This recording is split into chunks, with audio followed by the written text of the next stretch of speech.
Good morning. Thank you for participating in Morehead at Home Skywatching, hosted by Morehead Planetarium and Science Center. My name is Amy Sale. I'm an educator at Morehead. We are a unit of the University of North Carolina at Chapel Hill, located on campus, and we also work throughout the state through a number of outreach initiatives like our summer camp programs, mobile lab vans, and the annual North Carolina Science Festival. Our mission is to help people better understand science, technology, and health, and we do this through engaging learning opportunities like this live virtual event. We're happy to have you here with us today, and Nick will get us started. Thanks, Amy. Hey, everybody. I'm Nick Eakes. I'm an educator at Morehead Planetarium and Science Center, and we're really happy you're here with us today. As you might have noticed, our topic is there life beyond the Earth? If you've been joining us for these sessions, you might know that we've tried to tackle this before, but it's a pretty big topic, so we decided we're going to teach you all about another part of it in a way. So before we begin and before we start showing you some interesting visuals and things like that, I want to let you know that we'd love to answer your questions. And the best way to get your questions to us is to use that Q&A function right there at the bottom of your screen. And hopefully we'll have some time towards the end of the session to be able to talk about any of those questions that you have. So make sure to pop anything in there that you're interested in asking us. But first, before we kind of dive into our topic for today, we wanted to review a little bit about the difference between a few structures in our universe, particularly solar systems, galaxies, and the universe as a whole. Because a lot of times when we talk about these things, whether there's life in the solar system, life in the galaxy, life in the universe, we kind of mix them up. So I'm going to share my screen really quickly and give us a sense of a couple of these differences. So what you're seeing here is an image of the Milky Way galaxy. And that's a little misleading because we've never sent a spacecraft outside of the Milky Way to turn around and take a picture or anything like that, but we can make measurements of it from inside. So this is what we think the Milky Way would look like from the outside. And if you're kind of looking very closely at your screen, you might notice our sun is labeled right here. So the sun is the only star in our solar system. That's why it's called a solar system. And its gravity pulls the planets and moons and dwarf planets and all sorts of other objects into orbit around it, making that solar system. So as you can see here, the sun is just a tiny part of our larger galaxy. And that's going to be important as we get into talking about whether there's life beyond the Earth today. So about right here, you notice we're not right at the center. Have anything you want to add to that, Amy, as far as our location? I think that's great. I think we're gonna have a lot of poll questions for you all. Just heads up, we're gonna make you all work today. So why don't we show them the first question? And so the question is, do you think we're the only intelligent life in the Milky Way galaxy? Yes or no? And I'll say, Nick, we're the only intelligent life that we know of in the Milky Way galaxy. And so that's going to be our topic today. We're going to consider the question of, well, could there be other intelligent civilizations out there that we could potentially communicate with? You'll notice we're not dealing right now with the question of the entire universe. So our solar system is a tiny part of the Milky Way galaxy, which is one of many billions of galaxies in the entire universe. Okay, have some results here. All right, I'm peering at the results. It looks like 4/5 of you all think that no, we're not the only intelligent life. Okay, I like that. I like there was a little bit of both at least, because hopefully what we talk about today will help provide you some clarity or even spark some new questions for you about what else can be out there. So people have always wondered about if there's life beyond the Earth. I think as soon as folks realized that our Earth was one planet among many and our star was one star among many, that naturally leads us to wonder, are we alone? Is Earth the only place where life happens? Does life elsewhere look like us? And I think these are really natural questions. They can be scary sometimes, but I think the curiosity of thinking about the potential for life out there in the universe is something that drives a lot of our scientific efforts. So we're going to kind of talk to you a little bit about one particular effort and one thought experiment today. So I have some images to share with you. This is a look from inside our Milky Way galaxy, by the way. This is like a real view of the Milky Way, because since we're inside of it, we have a particular view towards the center, towards the other stars. And I wanted to show you that, when you look towards the core of the galaxy, there are so many stars that you can't see with your eyes.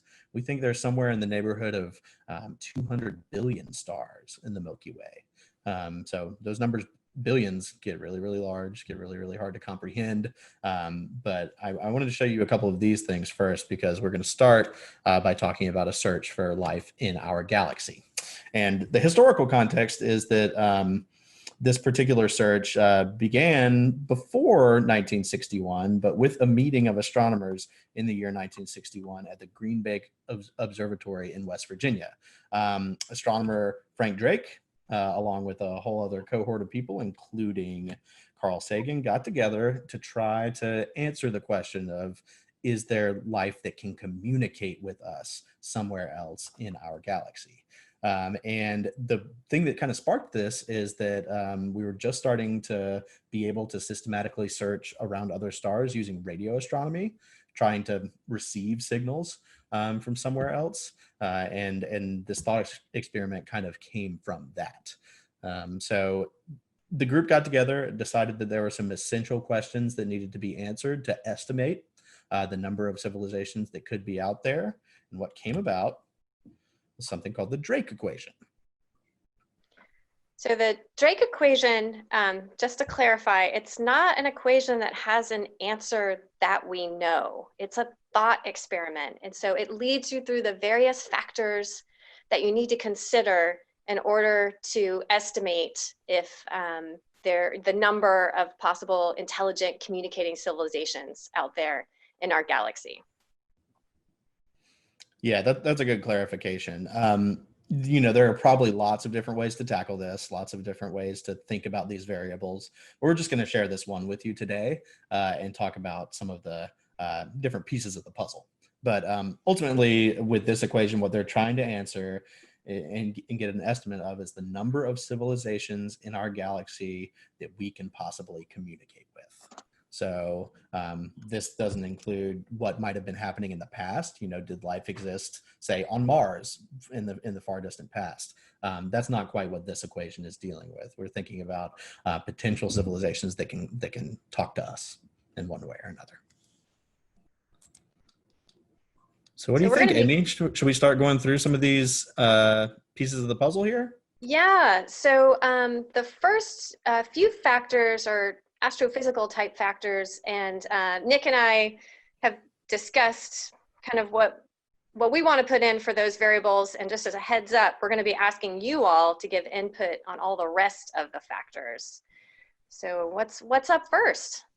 Yeah, so the first thing that Frank Drake and Carl Sagan and the rest of the crew considered is the average rate of star formation per year in our galaxy. I think it was important for them to think about how many new stars were appearing because every new star potentially gives a chance for new planets, which could potentially give a chance for new life. And it's important to note that this relates to appropriately sized stars. So this our star here doesn't necessarily give us every single star that formed. It's every star that's like the sun in a way. So there's an interesting constraint on that one. And the sun, for example, has a long lifetime. Where very roughly halfway through roughly a 10 billion year lifetime. So, we don't necessarily want to consider stars that are only going to live for a few million years, because, less likely that you would have time for intelligent life to evolve. Yeah, and don't worry, we will dig in future sessions to how the lifetime of a star is affected by its mass and its temperature and all that good stuff. But for today, we're just going to say this is the average rate of star formation of stars, kind of like the sun. Next piece of the puzzle is to consider what fraction of those stars have planets. So this is something we're able more and more as we launch space telescopes like Kepler and TESS, the Transiting Exoplanet Survey. We're able to get a better idea of this. So we're trying to figure out where planets form around stars. So maybe we'll get an estimate of how many of those new stars have planets. And that's F sub P here. The next piece of the puzzle goes a step further. How many of those planets that we found around these new stars are suitable for life to develop? And here it says the average number of those planets that may develop an ecosystem. So we would call these potentially habitable planets. And that can depend on a lot of things, whether it's in a certain area in orbit around its star, whether it's the right size, whether it's the right temperature. So we're kind of refining what type of planets we're talking about, because we don't necessarily, in this experiment at least, want to consider planets that are, say, like Jupiter. We know, as far as we know here in our solar system, we haven't found any evidence of life within the gas giant Jupiter itself. So we're thinking of potentially habitable planets. And to us, that looks like Earth. I think that's probably why they put an Earth-like picture here. Okay, so those three are I kind of consider them as what human beings are working on knowing. We're trying to refine the number of stars that form. We're trying to figure out where the planets form, and we're trying to figure out which of those planets could be habitable. Now, the back half of the equation is where it gets really fun and interesting. And like Amy said, again, it's a thought experiment. We don't have exact answers for these pieces, but that's why we're going to get into getting your help in just a little bit. But these pieces take a step further. F sub L wants to know, of those habitable worlds, how many of them succeed in developing life? That's like the biggest thought of them all. How many of them actually have life on them? After that, we want to see if the life that could develop on those habitable planets, F sub I tells us whether that life can become intelligent. Kind of a big question to see where the marker for intelligence is. Does that include something like dolphins here on the Earth, or just human beings? I think that's definitely up for discussion, but that's how they wanted to refine this even more. And from that, the next piece of the puzzle, F sub C, tells us the fraction of those planets with intelligent life that can communicate outside of their world. So for us, that means radio signals. We became a civilization that could do this back when we started sending high-power radio signals out into the universe. And the very last piece of the puzzle, L, kind of the scary part of the Drake equation that we have to consider, is the average length of time that such a civilization that can communicate will continue to send the communications. So basically, how long an advanced civilization will last. Whether that means they don't last a long time from some natural cause or from self-destruction of some sort, that's the last piece of the puzzle to consider here. So all of this together gives us an idea, an estimate of the number of civilizations in our galaxy with which communication is possible. So that was the quick version of all these pieces. We wanted to kind of share with you an interactive that you're welcome to go to on your own as well. It's from the Nova PBS site. Hopefully y'all can see that as I bring it up here. I'm going to readjust my window for you just and the URL has also been popped into the chat if you want to play along simultaneously, or if you want to just try on your own, putting in your own values for all of the factors. But we're going to be asking you for your opinions on some of these factors, so get ready for that. Yeah. So we can kind of go through piece by piece. This is really neat because you can go into each of the categories that we just talked about and change them. As Amy mentioned, we are going to give you values for the first three, and then we're going to ask for your help on the back half. So let's start with that rate of star formation. We actually are starting to get better and better information about how this works. So right now, here in our simulation, we have the R value set to 1. So that means that We think, and this is just our opinion right now based on some data that we found, that in a given year, one star in our galaxy could form that's suitable to have planets around it, like our sun, stars like our sun could form. Do you want to speak to that a little bit more, Amy? Why we think that number would be in the neighborhood of one? Yeah, so well, we had been looking around for research papers that have been published, trying to come up with estimates for these numbers. And one thing I do want to mention is that those of you who can see the screen well enough right now that you can actually read some of these descriptions on this interactive site. This site was developed a number of years ago, and some of the information is not quite up to date. So some of our values might not agree with what they're suggesting as the values either. Yeah, that's a really good point. I'm pretty sure this interactive was published back in 2008. So obviously there's been some new information since then, but the constraints of the variables are still the same. So there's lots of ways to think about star formation. It gets really complicated because a lot of times when we look at galaxies outside the Milky Way, we only see the brightest stars of those galaxies, but they don't necessarily really represent the mass of the entire galaxy. So it's really tricky. It's like a dance almost, trying to figure out how stars are forming. So our conservative estimate for this equation is 1. Let's say there's 1 new star in our galaxy per year. It could be many, many more. But that's something that folks are trying to get better and better at pinpointing. So I'll move on from there. Yeah, we were pretty conservative with that factor, but we were optimistic with the next one. Yeah, because this, again, is dealing with how many of those stars form planets. And the more information we get about exoplanets, planets orbiting other stars, the more this estimate kind of goes up. Astronomers now think that on average, every star you see in the night sky has a planet orbiting it.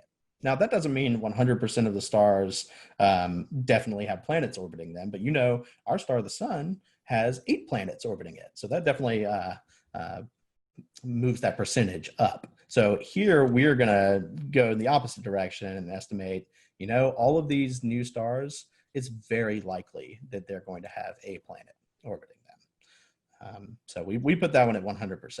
And if you play with this yourself, you could definitely adjust that. But most stars have planets orbiting them. We're just working on being able to find them. So that's what I think about that 100% number. So I think that takes us to the next factor, because just because you've got a planet doesn't mean that it's a potential place for life to develop. Yeah, because as I mentioned, we have 8 planets here in our solar system, and only one of them that we know of has life on it. That's a 1 out of 8 chance. Doesn't mean we're not going to keep exploring, but we set this a little lower. We put it at 0.2. So maybe there's a 1 out of 5 chance when you find a star that has planets orbiting around it that one of those planets is in the habitable zone. It has the potential for life to develop. So of course, these numbers could be really different in reality. We're just experimenting with it here, but we need your help for the rest of them. So the next thing that we want to do is think about what % of those planets in habitable zones or with ecosystems succeed in developing life. So give us your best guess here. There's no correct answer. We just want to use your data to try to get us a number here with our Drake equation today.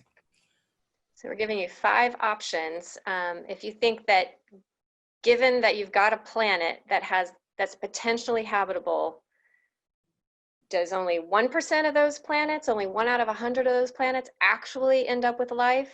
Or do you think it's 25%, 50%, 75%, or hey, maybe all of them eventually succeed in developing life? And give us your thoughts on that. Again, there's no right answer. We do not know the answer to this question. Oh, I love seeing these answers come in. This is so interesting. It looks like almost everybody who's here has voted.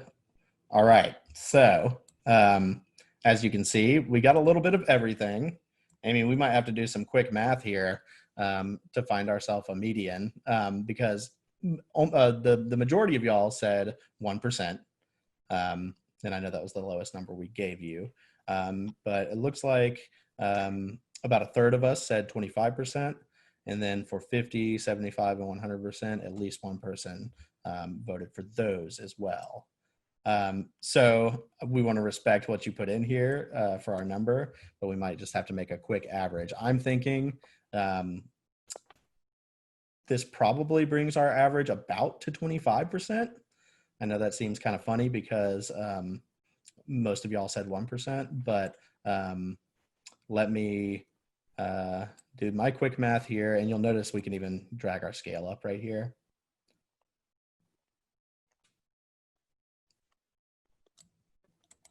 Okay, so in the interest of moving us along through the rest of the factors, let's just say that our average on that poll is about 25%. Okay, so we think 1 in 4 of those habitable planets, life could actually happen there. Cool. All right, let us move on to the next factor, intelligence. Oh, and here's a picture of dolphins. Interesting. So of those planets that life can come up on, how many of them will develop intelligent life? We're going to ask you again. So give it your vote. And again, the options here are the same: 1%, 25%, 50%, 75%, and 100%. How many of these worlds will succeed in developing intelligent life? So I'm not trying to bias y'all's answer, but you might think about how life isn't necessarily intelligent. A lot of species on Earth, a lot of microbial forms of life, very small forms of life. And if we are to discover life elsewhere, for example, in our solar system, it's likely to be microbial life, which would not be intelligent and communicating with us. Okay, let's see what you all think. Okay. The overwhelming favorite was 1%, with actually about a quarter of people said 25%, and a few of you said 50%.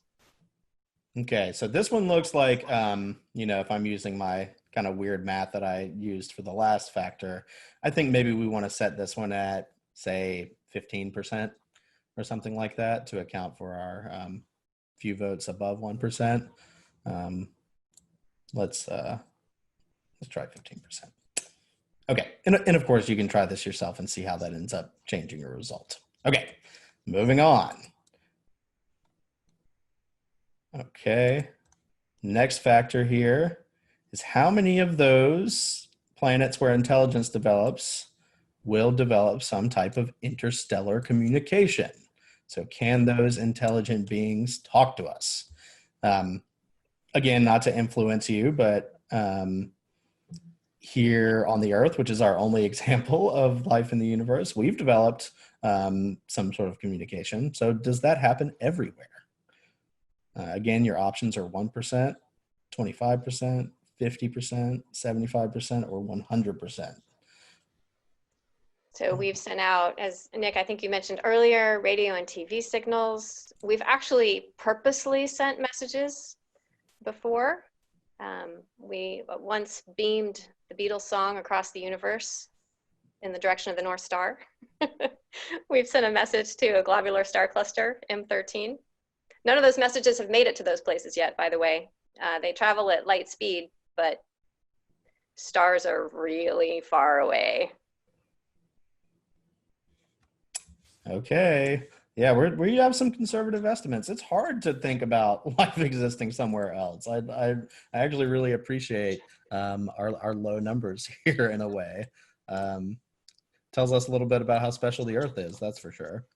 But it looks like a little over half of us said 1%, and then we had a few votes for 25% and 50%. What do you think, Amy? What number should I put in here? Let's go with 14%. Okay, so Last piece of the puzzle. Thank you for your help so far. We're going to talk about the average lifetime of a communicating civilization. I know this is kind of a scary one, and they didn't help by putting a big meteor or asteroid here, whacking into some distant planet, not the Earth. But give us your ideas about how long these communicating civilizations could last. For reference, here on the Earth, human beings have been doing this type of communication for a little over 80 years. Yeah. Our first strong radio signals were in 1936 Olympics. So we're not talking about how long the civilization has necessarily been around, but how many years do they communicate? So humans have been around a lot longer than 80 years, but we haven't become an intelligent, communicative civilization, except only in the last century. So, and not to leave you with a downer, but species come and go. There's no guarantee the human species will last forever. It looks like almost all of us have voted, and your choices here, I think you figured it out, are 100 years, 1,000 years, 10,000 years, 100,000 years, or a million years. Okay, we're about to see how pessimistic or optimistic people are. Hey, look at that. Oh, check it out. I'm peering at the results. I see 10,000 years, half of you all picked. And then there's a pretty good spread on either end of that. So I think we should go exactly with 10,000. Perfect. I'll try to get it as close as I can here. That's a little above. We'll go a little below. Okay, friends. So our Morehead at Home crowd has solved the Drake equation, at least in this form for today. Your N, or the number of communicating civilizations you think are in our galaxy, is 10. Think about that. You know, we might have been conservative on some of these estimates. We might have been really overblown on some of these estimates. But within our home galaxy alone, maybe there are 10 other civilizations like us who can communicate, who can share their knowledge around them. That's such a big thought. And I think the other end of that big thought is this is just talking about the Milky Way. You know, even if this number was 0.1, there are billions of other galaxies out there beyond the Milky Way. So multiply 0.1 times a billion, you have a pretty big number. So the possibilities of life existing out there in the universe are vast. Our job is to try to use science and data to confirm it. And that's part of why Frank Drake and Carl Sagan did this Drake equation. It's part of how SETI came about, the search for extraterrestrial intelligence, as a result of this thought experiment. We use some of our resources in space to answer these very questions. So when you learn about exoplanets, when you learn about the new Mars 2020 Perseverance rover that's going to go to Mars, some of these same questions, even though they sound like science fiction, are still in mind for us as we explore the universe. So thank you for your help. I think that was really, really cool. Yeah, I think that's exciting that you all think there are potentially 10 intelligent communicating civilizations out there. Now, our galaxy is very big, so it would be challenging for us probably to communicate with one of them because they would be very far away. We have 2 more poll questions, Nick. I think we want to ask the one that we asked at the beginning. Now that we've gone through the Drake equation and we've considered some of these factors, that are important for determining whether there's intelligent communicating life in our galaxy. What do you all think now? Do you think we're the only intelligent life in the Milky Way galaxy? And we're just curious to see if anybody's answers changed. So go ahead and vote yes or no on that. And also be thinking of any questions that you have. You can drop your questions into the Q&A feature. You know, I kind of think this is part of the beauty of science. When you're presented with new information and new data, you can change your mind. Of course, this is a thought experiment. You know, what we did today isn't hard scientific data, but that's the cool thing about science is the more we learn about it, the more we can shape how we explain it and understand it. Okay, curious what people said. Wow. Wow, so those who thought before that we were the only intelligent life are now thinking, well, maybe not. Interesting. Thank you for that. So you all think now there's other intelligent life out there. Well, maybe in our lifetimes we'll find out the answer to that question. Yeah, unfortunately today that's about the best we can give you. We can give you a big maybe because we love talking about this and it makes us excited about the possibilities, but we have to keep looking. Okay, and then y'all be thinking about any questions, and we'd love to know from you how many people are watching this program on your screen. If you could indicate, one, if it's just you. We know in some cases there's more than one person watching from a given account on a given screen, so if you can indicate if there's 2, 3, 4, or 5 or more, then that would be helpful for us to collect some data on this programming. So thank you for answering that question. And Nick, somebody wants to know how many intelligent communicating civilizations do you personally think are out there? Oh my goodness, how many do I think? It makes me think of one of my very favorite books that turned into one of my very favorite movies by Carl Sagan. It's called Contact. And when we think about how big the universe is, I'm going to butcher the quote, but in the movie, we say there's all these stars out there beyond the Earth, beyond our solar system. It would be an awful waste of space if we were the only ones here. So, me personally, I think that 200 billion stars in the Milky Way, billions of galaxies beyond that. I like our number 10 that we went with and crowdsourced today. I don't have a specific number, but my personal feeling is that it would be an awful waste of space if we were the only ones out here. And that's part of what drives our search. What about you, Amy? I'm with you, Nick. I think there's probably a lot going on out there. And I happen to have the book that Nick mentioned right here. I'm going to hold it up to the camera. Contact by Carl Sagan. It's a novel. It's fiction. And it was later made into a movie featuring Jodie Foster. And I think we're both, Nick, huge fans of this book and this movie.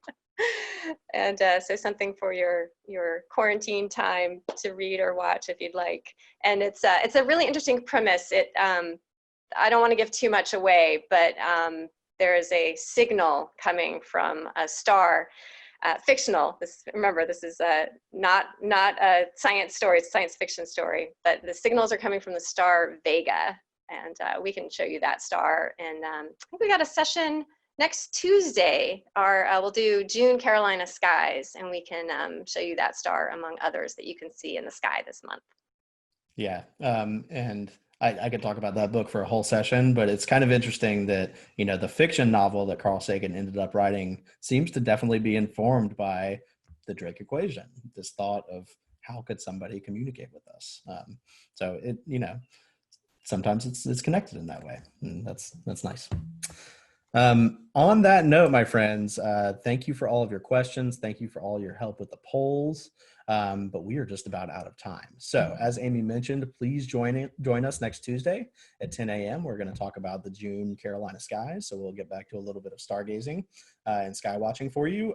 If you like this session and want more information about what Morehead is doing in this time, please go to our website. It's www.moreheadplanetarium.org. And you can navigate to the Morehead at Home page there and find a whole big list of resources.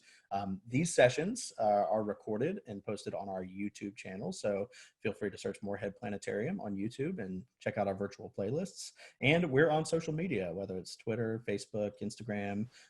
Check us out there. And if you have more questions, we'll see you next week, or you can send them to us on social media or something like that. But otherwise, have a great rest of your day, and we'll see you later. Bye. See you next Tuesday.